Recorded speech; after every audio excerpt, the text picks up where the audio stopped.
Since you'll never be able to go find everything offensive and trigger warn all of it, that's like cleaning the sand off the beach, why not just have one trigger warning? It would go on page 1 of every college catalog or every college website, and it would say, warning. At this university, students could be exposed at any moment without warning to ideas, comments, readings, or other materials that they find shocking, offensive, absurd, annoying, racist, sexist, homophobic, discriminatory, or generally obnoxious. We call this education.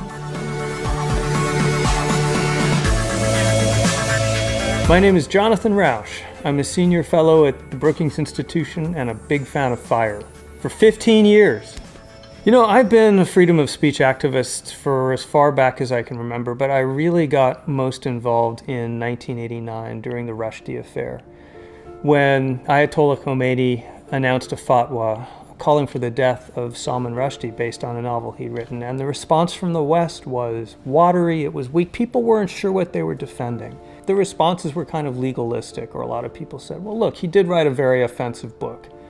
So what should he expect, that kind of thing. And it seemed to me that there needed to be a more deeply rooted, robust defense of the ethic that says, no, that's the whole point. That's what intellectuals are for. They're there to challenge received wisdom, even if it's received wisdom of millions of devout Muslims and the Ayatollah Khomeini. And I thought, a book that sort of gets to the bottom of this could make a difference. And I quit my job at that point and started work on that book.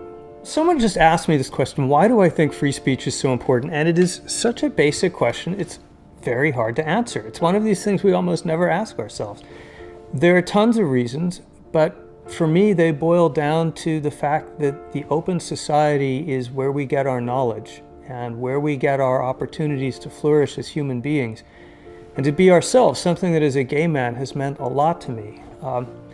And all of that depends on the ability to think both by ourselves and with others, and that's critical exchange, that's free speech.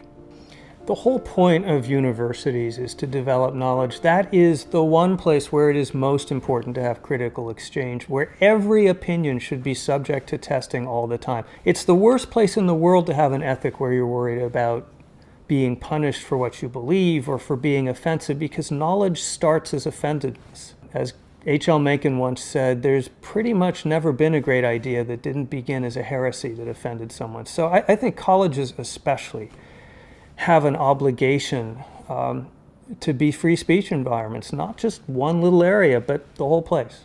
I've seen a fair amount of campus speech codes over the years, and they're pretty competitive for most absurd. So it's hard to say, but I do have a most absurd provision of campus speech codes. My all-time favorite is inappropriately directed laughter. I've committed that one myself any number of times. Since the last 20 years or so, I think we've seen kind of a burrowing in of the speech code mentality. Back in the early 90s when I was first writing on this, there was a very frontal, direct kind of ideological challenge to free speech, saying it hurts minorities. It said things like, hateful words are like bullets. They talked about verbal violence.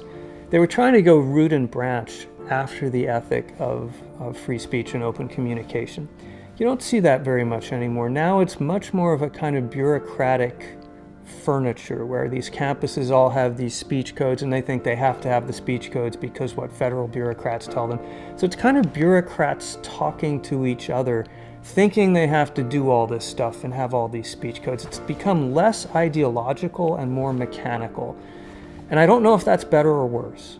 Free speech is not only minorities' best friend, in some ways it's our only reliable friend. If we can't speak in a majority culture, if we lose our voice, it is so easy to oppress us.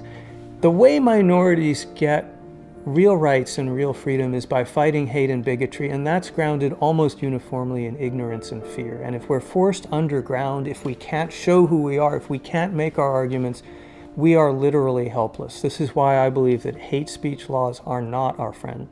FIRE in 15 years has all by itself made a fundamental change in the culture of universities by providing counter arguments and pushing back against kind of brain-dead bureaucracy that doesn't really get free speech and by empowering students and faculty who want to take a stand. And that's been a game changer. I've seen it. I've lived through both sides of this, and I want to tell you the side with fire is better.